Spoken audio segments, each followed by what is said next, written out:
तीन बहनों की लालची भाभी। करिश्मा, रेशमा और मनीषा 3 बहनें हैं। उनका एक भाई भी है, मयंक। मयंक अपनी बहनों को बहुत प्यार करता है, लेकिन मयंक की पत्नी सविता इस मामले में मयंक से बिल्कुल ही अलग है। वो अपनी ननदों का जितना बुरा कर सकती है उतना बुरा करती ही रहती है और अपनी ननदों पर हुक्म भी चलाती है। करिश्मा, करिश्मा, तुमने अभी तक नाश्ता नहीं बनाया? तुम्हारे भैया को ऑफिस जाने में देर हो रही है। हाँ भाभी, बस अभी बनाती हूँ। करिश्मा, तुम ये ढीलापन छोड़ दो। कल को पराये घर जाना है। वहाँ अगर तुम इस तरह से काम करोगी तो लोग क्या कहेंगे कि माँ ने और भाभी ने कुछ सिखाया नहीं। और तुम्हारी दोनों बहनें कहाँ हैं? रेशमा मार्केट गई है और मनीषा सो रही है। क्या? सुबह के 8 बज रहे हैं और ये महारानी अभी भी सो रही है? ये कहते हुए सविता अपनी सास दुर्गा देवी के पास जाती है। माँ जी, देख रही हो अपनी बेटियों के तौर तरीके? क्या हुआ बहू, सुबह सुबह क्या कर दिया मेरी बेटियों ने? अरे एक तो अभी अभी उठकर किचन में गई है, दूसरी सुबह सुबह बाहर चली गई और तीसरी अभी तक सो रही है। क्या करूं मैं इन तीनों का, मैं तो परेशान हो गई हूँ। जा जाकर उठा उसे और रेशमा से मैं बात करती हूँ। सविता सीधा मनीषा के कमरे में जाती है और उससे कहती है, महारानी जल्दी उठो, सूरज सर पर आ गया है। भाभी थोड़ी देर और सोने दो ना, मैं रात को लेट सोई थी।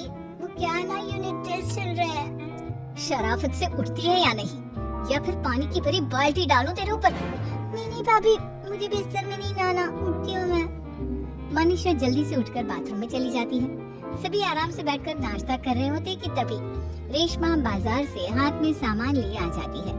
रेशमा को देखते ही सविता उस पर बरस पड़ती है। लो, आ गई महारानी। ऐसा भी क्या सामान लाना था जो सुबह आंख मलते ही बाजार की तरफ रवाना हो गई?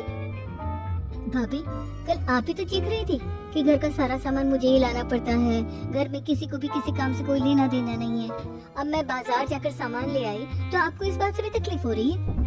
देख रही हो माँ जी, अपनी बेटी की जुबान कैंची से भी तेज चलती है। और मयंक, आप तो कुछ कहेंगे नहीं अपनी लाडली बहन को? रेशमा, अपनी भाभी से ऐसे बात नहीं करते। चलो माफी मांगो। भैया, मैं क्यों माफी मांगू? आप भाभी से बोलिए ना कि हम पर कम हुक्म चलाया करें। हम इस घर की बेटियां हैं और आपकी पत्नी की ननद है, नौकरानी नहीं। लो कर लो बात। इनकी भलाई के लिए कुछ भी बोलो तो इन्हें बुरा लग जाता है। इस घर में यही इज्जत है मेरी। देख लो माँ जी, आपकी बेटी किस लहजे में मुझसे बात कर रही है। सविता वहाँ से चली जाती है। मयंक को बहुत गुस्सा आता है, वो भी वहाँ से चला जाता है। फिर करिश्मा रेशमा को समझाती है, रेशमा, तुम्हें भाभी से माफी मांग लेनी चाहिए थी ना। लेकिन दीदी, मैंने कुछ किया ही नहीं, तो मैं माफी क्यों मांगू? हाँ करिश्मा दीदी, रेशमा दीदी जैसे ही घर में आई भाभी ही उन पर चिल्ला रही थी। हाँ, मैं मानती हूँ कि गलती भाभी की थी। मैं तो इसलिए बोल रही हूँ कि भाभी ने माँ को तो पूरी तरह अपने वश में कर लिया है। वो हमारी बात सुनती ही नहीं।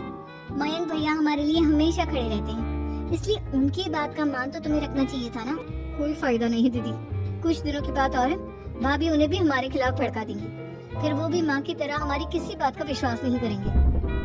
इसी तरह सविता अपनी तीनों ननदों को किसी न किसी बात पर परेशान करती रहती थी। एक दिन मयंक अपनी तीनों बहनों के लिए गिफ्ट लाया। क्या रेशमा, ये तुम्हारे लिए हार का सेट। रेशमा, तुम्हारे लिए सुंदर सी ड्रेस। और मनीषा, तुम्हें किताबें पसंद है ना, तुम्हारे लिए किताबें लाया हूँ। थैंक यू भैया। थैंक यू भैया। थैंक यू भैया। करिश्मा, तुम्हारा नेकलेस कितना सुंदर है, ये भैया कहाँ से ले आए होंगे? मैंने भैया को 3 दिन पहले फोन पर ये डिजाइन दिखाया था और आज भैया ये ले आए। सविता तो अपनी ननदों के गिफ्ट्स देखकर जल गई और करिश्मा का नेकलेस तो उसे भी बहुत पसंद आया था। अपनी बहनों के लिए कितना अच्छा नेकलेस लेकर आए हैं, मुझे कभी कोई गिफ्ट नहीं दिया। मैं आज ही ये हार चुरा लूंगी। रात में सविता करिश्मा का हार चुरा लेती है और इसी तरह उसे अपनी ननदों की जो भी चीज अच्छी लगती वो उसे मांगती नहीं, बल्कि रात के अंधेरे में चुरा लेती। इसी तरह दिन बीतते गए और सविता ने मयंक के दिल में भी उसकी बहनों के लिए नफरत पैदा कर दी। एक दिन मयंक ने करिश्मा और रेशमा के लिए रिश्ता देखा और ये बात उसने घर में सबको बताई। माँ, करिश्मा और रेशमा के लिए बहुत अच्छा रिश्ता आया है, वो लोग कल इन्हें देखने आ रहे हैं। आप और सविता मिलकर सारी तैयारी कर लेना। ये सुनकर करिश्मा और रेशमा खुश हो जाती है, लेकिन सविता सोचती है, अगर इन दोनों बहनों की शादी हो गई तो घर और बाहर का काम कौन करेगा? मनीषा तो एक नंबर की कामचोर है, उससे तो किसी बात की उम्मीद लगाना ही बेकार है। मुझे इस शादी को रोकना होगा। अगले दिन सभी लड़के वालों के स्वागत की तैयारी करने में लगे होते हैं। तभी मयंक अपनी बहनों से आकर कहता है, तैयार हो गई तुम दोनों? देखो दोनों लड़के बहुत अच्छे हैं, मैं कोई कसर नहीं छोड़ना चाहता, इसलिए तुम उनके सामने अच्छे से बिहेव करना और अपनी भाभी से लड़ने मत लग जाना। करिश्मा, तुम वो नेकलेस पहन लो ना जो मैं तुम्हारे लिए लाया था। भैया मैं बहुत देर से वो नेकलेस ढूंढ रही हूँ, लेकिन मुझे मिल ही नहीं रहा। क्या तुमने नेकलेस खो दिया? तुम्हें पता भी है वो कितना महंगा था? तुम कोई काम ढंग से नहीं कर सकती। मयंक गुस्से में वहाँ से चला जाता है। थोड़ी देर बाद लड़के वाले भी आ जाते हैं। वो दोनों बहनों को पसंद कर लेते हैं और रिश्ता पक्का हो जाता है। लेकिन सविता के दिमाग में तो कुछ और ही खिचड़ी पक रही थी। वो पंडित जी के पास करिश्मा की कुंडली लेकर जाती है और उन्हें पैसे देकर करिश्मा की कुंडली बदलवा देती है। जब लड़के वालों के पास करिश्मा की कुंडली जाती है तो वो दुर्गा को फोन करते हैं। बहन जी, हमने करिश्मा की कुंडली अपने पंडित जी को दिखाई थी। आपकी बेटी की कुंडली नहीं बल्कि दोषों का पिटारा है। देखिए, मैं और मेरे पति इन सब बातों में बहुत विश्वास करते हैं, इसलिए हम आपकी बेटी से अपने बेटे की शादी नहीं करा सकते। इस तरह करिश्मा का रिश्ता टूट जाता है और सभी घर वालों को बहुत दुख होता है। अब कविता सोचती है, चलो करिश्मा का तो रिश्ता टूट गया, अब रेशमा का भी रिश्ता तोड़ना है। क्या करूं? अब सविता आवाज बदलकर किसी अननोन नंबर से रेशमा के होने वाले ससुराल में फोन करती है।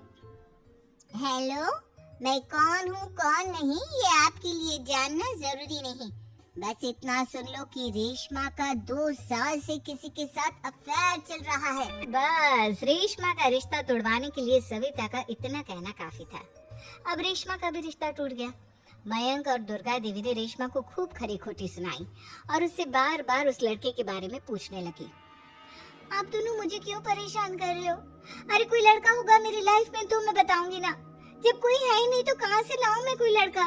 तो तेरे होने वाले ससुराल वालों को फोन किसने किया था? माम, मैं नहीं जानती किसने फोन किया था, मैं सच कह रही हूँ। मैं तो पहले ही कह रही थी इसकी लगाम खींच कर रखो, लेकिन मेरी सुनता ही कौन है?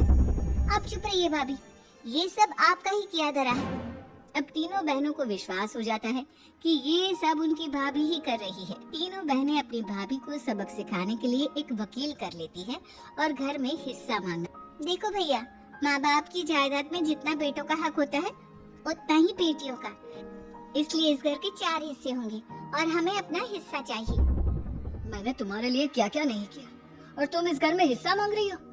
भैया, आप और माँ हम बहनों की कोई बात नहीं सुनते हो और भाभी हमारी शादी नहीं होने देगी क्योंकि उन्हें लगता है कि आप हमारी शादी में ज्यादा पैसा लगाओगे और उन्हें हम जैसी फ्री की नौकरानी कहाँ मिलेगी।